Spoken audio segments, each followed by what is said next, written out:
for decades, even though when they get control of a country, the globalists take the guns. Or they get control of a city, they take the guns. Or they get control of a state, they take the guns. They've always denied they want our guns, despite the fact that overall shooting deaths since 1992 are down almost 60% or more, depending on which number you look at from the FBI. Despite all of that, they're coming for our guns as they get more bodyguards and build bigger fences and armored compounds around government buildings. People like Lynch at the Justice Department and people like Johnson at the Department of Homeland Security, Democrats, when they're protected by taxpayer-paid bodyguards, they know they're dominating their slaves. It's an act of supreme control to take your security away and not let you protect yourself. So Lynch, a partial transcript of Orlando 9/11 calls will have references to Islamic terrorism removed. And so what is Homeland Security doing? Taking control of Orlando's 9/11 call system and saying, we're going to remove him, saying, I pledge allegiance to ISIS. I pledge allegiance for, Islam. This is why we do this. They won't even let us hear the so-called martyr, Matin, tell us why he did it. Because we're not allowed to be told that. I mean, the police already did their job and told us, no, he pledged allegiance to ISIS and called him to the 911 tapes. They told us about 10 hours into it on that Sunday because they knew the media was covering it up and saying that he was basically a right-winger or something and not telling you he was a Democrat. And so now they don't want you to hear him, though, in his own cool, calm, collected voice, reportedly, on the 911 tape, bragging about what he was doing and why he did it. So his declaration of why he attacked us, his declaration of war, you're not allowed to hear because it's emblematic of you not being allowed to know there's been a declaration of war against you. Because they're just going to let these people in and let them come in here and radicalize folks that are already here and attack and then take our liberties. I know I've talked about that a lot, but this is so, again, thematic or just highlights everything we're talking about and dealing with totalitarian government allied with totalitarian Islam. And it's totally incompatible with Renaissance Western civilization, and that's exactly why they're bringing these people in. It's why they're accelerating the death of the family. This is Father's Day. That's why I took the weekend off and the next few days off partially to spend time with my children and to take them fishing and, play in the sand and things like that. Because I do understand that at the end of the day, we're really going to change the world at the cellular level, politically, making our families better, spending time with our children, informing them about how the world really works, so that they can't just be brought up by the state and brought up by their smartphones and brought up by this system that's designed to make them totally independent on the state. And I just think about how the government has gotten involved in the relationships of men and women, how they've turned us against each other, how they've tried to make society as handicapped financially as possible so that people don't feel like they have money to have children anymore. And so the individuals that are out there are just totally alone and are only allowed to organize into tribal units under state-sponsored or corporate-sponsored systems that are really false, that are really prostheses that don't even work, that are artificialities that are designed to be unfulfilling. Because what the New World Order is building is so alien to normal human development. I mean, think about how far humans have come in just the last 1,000 years.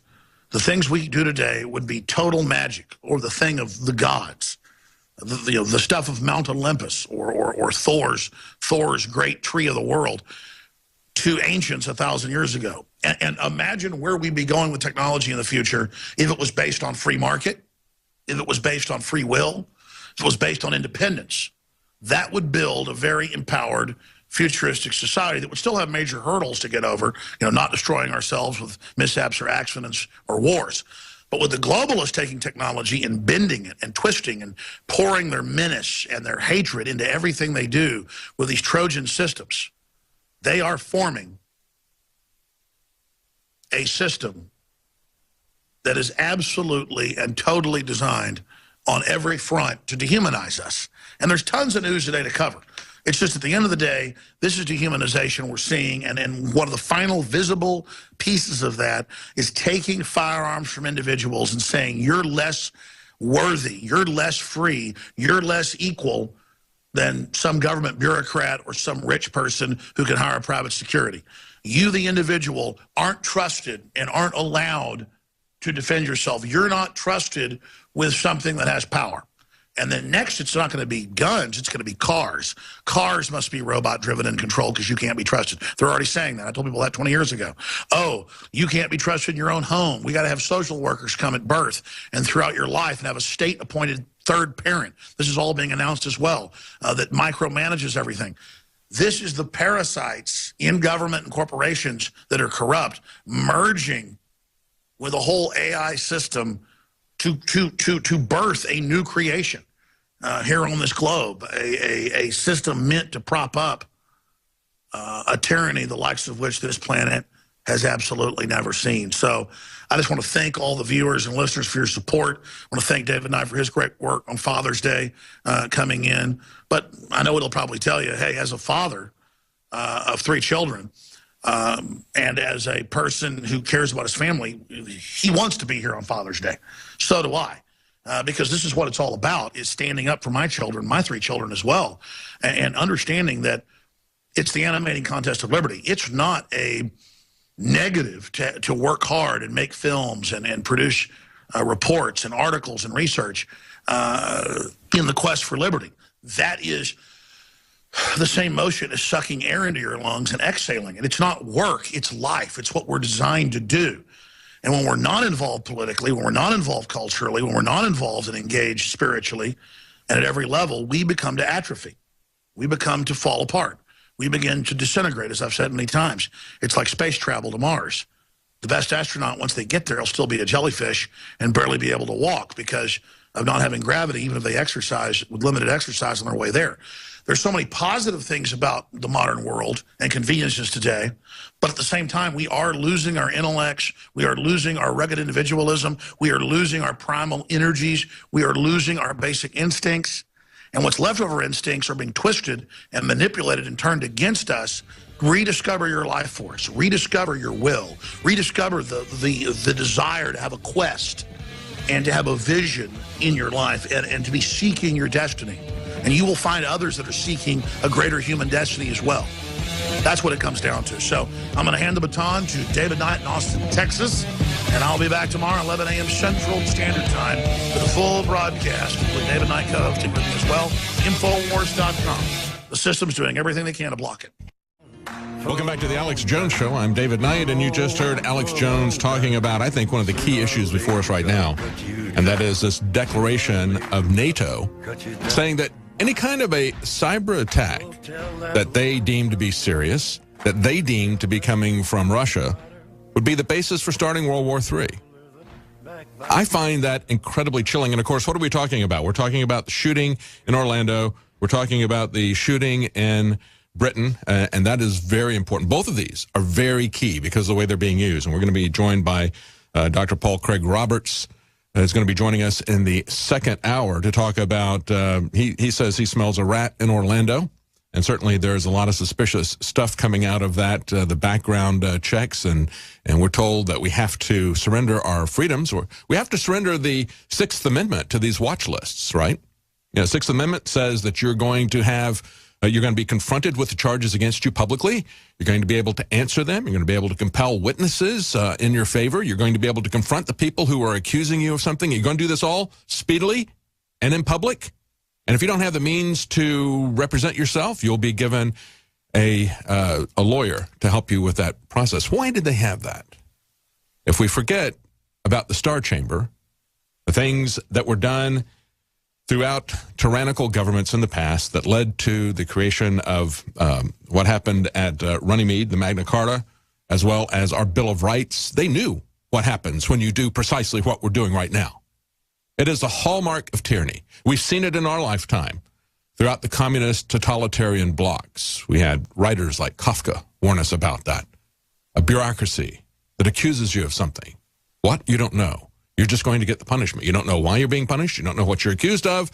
You just know that they're doing something to you, and in their secret proceedings, they've worked it all out, and they're satisfied that they can do whatever they want to you. Now, I watch Loretta Lynch, Obama's newest attorney general, talking about how we're not even going to give you a time limit on what we're going to do in terms of stopping people from being able to buy guns. You know, we've got the NRA desperately trying to cling to some little remnant of the Second Amendment. So pathetic to see what they're doing along with Donald Trump, saying, no, we won't let people on this mysterious list buy guns, but well, let's put a limit on it. You can look at them for 72 hours, and then they'll be able to buy guns if they're not really a terrorist. She says, no. We don't want to tie our hands that way. See, the Constitution was meant to tie your hands, Loretta Lynch. You swore an oath to the Constitution. It was meant to tie your hands. It was not meant to expedite whatever you wanted to do as government. And so it's very concerning when we look at that. It's very concerning when we look at the shooting that happened in Britain. Yes, it was a horrific thing. A young mother, young wife was murdered. Do you find any of those circumstances suspicious? I certainly do. We talked about it on Friday. We'll talk about it a little bit more here. What has happened with this? And, of course, it has turned this around precisely 1 week before the shooting, and then this happens. Remember that this is nothing new. When we look at what's happening with this cyber near declaration of war by NATO, that should really cause you to be concerned. I remember when I was a small child, I remember the Cuban Missile Crisis. I remember having the threat of a rapid nuclear war because I lived in Florida. This is all happening in Cuba. I remember as a kid in elementary school, it's like, you're going to have to bring your clothes to work because you may not be able to get home to your parents. We just lived down the block. Everybody in the 50s had the sword of Damocles hanging over their head, these nuclear weapons. And now we've got NATO putting that there again. And it's not a sword hanging by a thread over our heads. It's a nuclear war that is hanging by a thread over our heads. Understand how easy it is for the government to create a false flag cyber event that they then turn into a full-blown war. And we see these types of things being done all the time. They make these declarations like they did in the NDAA. They say, we're going to have indefinite detention by the military without due process. We're going to take you wherever we want, do whatever we want to you, hold you as long as we wish, and we're going to call that an act of, that's part of what we do during war now. Put that in the NDAA, not in the Constitution. They then come out and say, well, if we have a cyber attack that we deem secretly to be an attack, then we feel justified in starting a nuclear war. Let me talk about NATO and its false flags for just a moment here. We go back to the Cuban Missile Crisis, go back to JFK, and has now been declassified. Look it up yourself. Please do. Please educate yourself, unlike this idiot Gretchen Carlson, who we'll get to in just a moment from Fox News, who says that the Second Amendment was written before guns were invented. Okay, that's what she tweets out. She doubles down. She wants a gun ban for whatever she thinks assault rifles are. And, of course, assault rifles, as she defines them, whatever it is in her mind, they should be taken because guns were not invented when the Second Amendment was written. That's the blithering sellout idiot that is telling you. I think her program is called Real Story or something like that on Fox News. I mean, this is what Fox News gives you. You know, you can put lipstick on a pig. You can even put a mini skirt on a pig, but they're still a pig if they're that ignorant or if they're lying to you like that, okay? Come on. She can't possibly be that stupid. She's simply lying to people. But let's go back to the Cuban Missile Crisis. They desperately wanted to invade Cuba. They wanted to go to war with Cuba. We had Admiral Lemnitzer, who proposed Operation Northwoods, something very similar to 9/11. He said, let's get some passenger airliners. Let's fly them into buildings. Let's have terrorists blow up malls, and let's finger Cuba. Let's say that it's all Cuba's fault. That'll give us a pretense to go to war with them. President Kennedy's reaction to that was to fire him from being the chief for the Joint Chiefs of Staff. And then that was shortly before he was executed, assassinated. Now, Lemnitzer shows up in a few years as commander of NATO forces. It wasn't a career ender for him to propose a 9/11 type false flag, Operation Northwoods, so that they could have an excuse to go to war against Cuba. You know, history rhymes, doesn't it? He goes to NATO, becomes NATO commander, and after the Second World War, they decided that they wanted to be able to equip people to fight a guerrilla war in case they were overrun by the Soviet Union. They wanted their underground to have that equipment in place right away. So they had pre-positioned a lot of stocks of weapons